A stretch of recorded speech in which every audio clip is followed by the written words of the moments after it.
तो आधा रह जाएगा। राधा के पास 15 नोटबुक, राम के पास 10 नोटबुक और 2 पेन, और सिमरन के पास 13 नोटबुक और 5 पेन है। इसको हम टेबुलर फॉर्म में लिख सकते हैं ना, एक साइड नेम टेबल के रूप में, एक साइड नाम लिखेंगे, एक तरफ नोटबुक लिखेंगे, एक तरफ पेन लिखेंगे। नाम में क्या है, राधा, राम, सिमरन, और नोटबुक कितना है, राधा के पास 15, राम के पास 10, सिमरन के पास 13। पेन कितना है, राधा के पास 6 पेन है, राम के पास 2 पेन है, और सिमरन के पास 5 पेन है। इसी चीज को हम इस तरह से लिख सकते हैं कि नोटबुक को एक कॉलम में लिख दिए और पेन को एक कॉलम में लिख दिए। तो इसमें देखिए, तो ये पहले रो में आ गया, ये दूसरे रो में आ गया, ये तीसरे रो में आ गया। और कॉलम कितना बना, 2 कॉलम बना, ये पहला कॉलम, ये दूसरा कॉलम। इस तरह से भी हम इसको लिख सकते हैं, ठीक है। दूसरी बात, हम ऐसा भी तो लिख सकते हैं इसी चीज को, इधर नाम लिख दे, इधर नोटबुक और इधर पेन लिख दे, ऐसा कर सकते हैं ना। तो इधर हो जाएगा, राधा के पास नोटबुक कितना है, 15, पेन कितना है, 6, राम के पास नोटबुक कितना है, 10, पेन कितना है, 2, और सिमरन के पास नोटबुक कितना है, 13, और पेन कितना है, 3, ठीक है। कौन सा, अच्छा सॉरी, यहाँ पे 5 लिख, तो इसके पास कितना हो जाएगा, 5।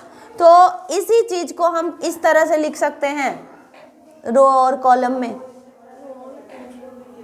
हाँ, यहाँ भी 5 हो जाएगा।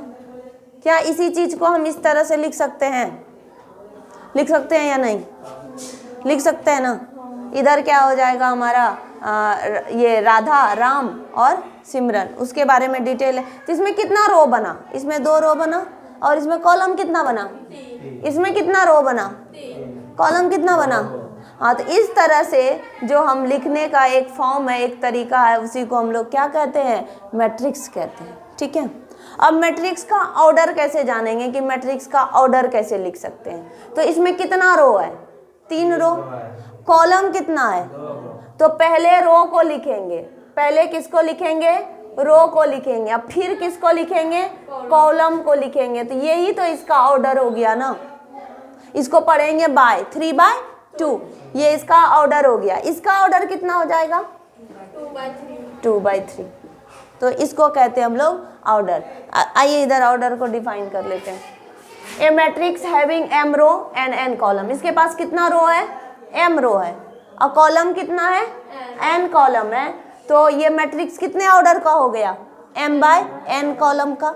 अंदर के एलिमेंट को कैसे लिखेंगे, m/n मैट्रिक्स का, पहला रो पहला कॉलम, तो A11 हो जाएगा। फिर पहला रो तो पहला ही चल रहा है ना, पहला रो दूसरा कॉलम A12, तो पहले रो को बताएगा फिर कॉलम को बनाएगा। तीसरा को क्या लिखेंगे, A13, फिर इसके बाद को क्या लिखेंगे, A14, फिर डॉट डॉट कहीं ना कहीं A1J भी आएगा, dot dot dot dot A1N भी आएगा। इसी तरह कॉलम बढ़ते जाएंगे। फिर ये दूसरा रो पहला कॉलम, इससे क्या पता चल रहा है, दूसरा रो दूसरा कॉलम, इससे क्या पता चल रहा है, दूसरा रो तीसरा कॉलम, ठीक है। इससे क्या पता चल रहा है, दूसरा रो जेवा कॉलम। तो इस तरह से m/n मैट्रिक्स को हम रिप्रेजेंट करते हैं। अब एक एग्जांपल लेते हैं। ए मैट्रिक्स हैज 8 एलिमेंट, एक मैट्रिक्स है जिसके पास अंदर के एंट्रीज को क्या बोले थे, एलिमेंट बोलते हैं ना।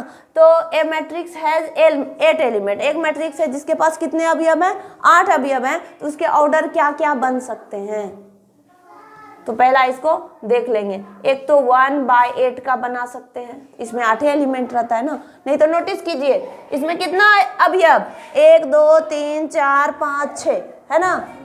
तो इसका ऑर्डर का मल्टीप्लाई भी कितना हुआ, 6 हुआ ना, 3 दूना 6। यहाँ भी कितना हुआ, तो अंदर में जितना भी एलिमेंट होता है उसके ऑर्डर को जब आपस में मल्टीप्लाई कीजिएगा तो उसके बराबर हो जाता है, ठीक है। तो 8 एलिमेंट से कितना ऑर्डर बन सकता है, तो 1/8 का बन सकता है। तो इसका मतलब क्या हुआ, उसमें 1 रो 8 कॉलम होगा। 8/1 का भी तो बना सकते हैं ना, 8 रो 1 कॉलम देके। फिर 4/2 का भी तो बना सकते हैं ना, फिर 2/4 का भी तो, और कोई बनेगा। तो कितना मैट्रिक्स पॉसिबल है, कितने ऑर्डर का, 4 और 4, एक 1/8 का, 8/1 का, 4/2 का और 2/4 का। अब आइए एक एग्जांपल ले लेते हैं एक्सप्लेन करने के लिए।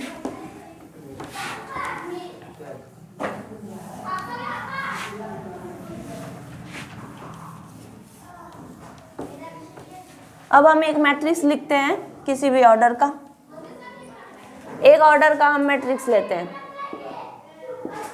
किसी भी ऑर्डर का एक मैट्रिक्स लेते हैं 2 3 4 5। इसका ऑर्डर बताइए तो कितना है? 2 by 2 होगा। कितना ऑर्डर होगा रमन? 2 by 2 होगा। अब इसका A11 पोजीशन बताइए तो क्या है A11 के पोजीशन पे? रवि बताएगा। अब रमन बताएगा। A12 के पोजीशन पे कौन है बताइए तो? A12 मतलब 1 का मतलब क्या? पहला रो, और 2 का मतलब क्या है? दूसरा कॉलम। पहला रो ये वाला है ना, दूसरा कॉलम ये पहला कॉलम, ये दूसरा कॉलम, तो कौन हो गया? फिर से बताइएगा। एक 1 3 मतलब सॉरी 1 3 तो इसमें है ही नहीं। 1 2 में कौन है? आप बताइएगा कनक। 1 2 में कैसे होगा? पहला ओ सॉरी हाँ 1 2 में तो 3 हो गया ना, राइट। 2 1 में कितना हो जाएगा? 4। A22 में कितना हो जाएगा? 5। फिर से एक मैट्रिक्स लिखते हैं।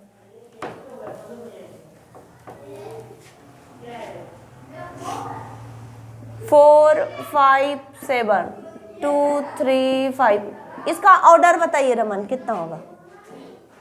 इस मैट्रिक्स का ऑर्डर कितना हो जाएगा? 3 by 2। पहले क्या लिखते हैं? रो को लिखते हैं। बताइए इसमें कितना रो है? 2 ही रो है ना, 1 और 2। कॉलम कितना है? तो ये कितने ऑर्डर का मैट्रिक्स बना? 2 by 3 का। एक बताइए A22 इसमें क्या होगा?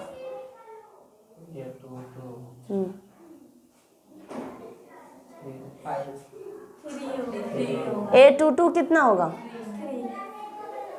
A22 कितना होगा? 3। A23 कितना होगा? A12 कितना हो जाएगा?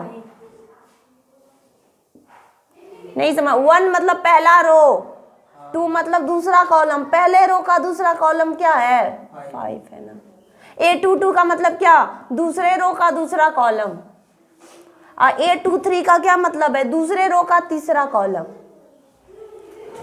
तो कोई भी मैट्रिक्स दे देगा और आपको पूछ देगा कि ये क्या है, तो वो बता सकते हैं।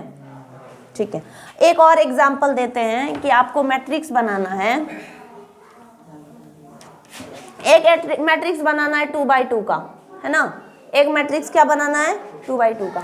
तो मैट्रिक्स को ऐसे भी लिख सकते हैं। एक मैट्रिक्स रिप्रेजेंट करना IJ 2 by 2 का, ठीक है, जिसमें से ये जो मैट्रिक्स का ऑर्डर होगा वो AIJ इज इक्वल टू होगा I + J by 2। ये है आपका क्वेश्चन, ठीक है। एक मैट्रिक्स बनाना है किसका? 2 by 2 का। उसके अंदर की एंट्री क्या लेनी है? AIJ बराबर I + J by 2। तो 2 by 2 का मैट्रिक्स अगर बनाएंगे तो कैसे बनाएंगे? उसमें 2 रो होगा, 2 कॉलम होगा, वहां से लाइए कलेक्ट करके। तो पहला क्या हो जाएगा? A11, फिर क्या हो जाएगा? A12, फिर क्या हो जाएगा? A21, और फिर क्या हो जाएगा? A22। अब इसको फॉलो करते हुए मैट्रिक्स बनाएंगे। AIJ मतलब A11 और IJ को इन्होंने क्या बोला? I + J by 2, तो 1 + 1 by 2 करेंगे। तो इस जगह का एंट्री क्या हो जाएगा? 1 + 1 by 2। यहाँ का एंट्री क्या हो जाएगा? 1 + 2 by 2। और यहाँ का एंट्री क्या हो जाएगा? और यहाँ का एंट्री कितना हो जाएगा? ये क्या हो जाएगा? 1 2 by 2 1, ये हो जाएगा 3 by 2, ये भी हो जाएगा 3 by 2, और ये भी हो जाएगा, ये बन गया।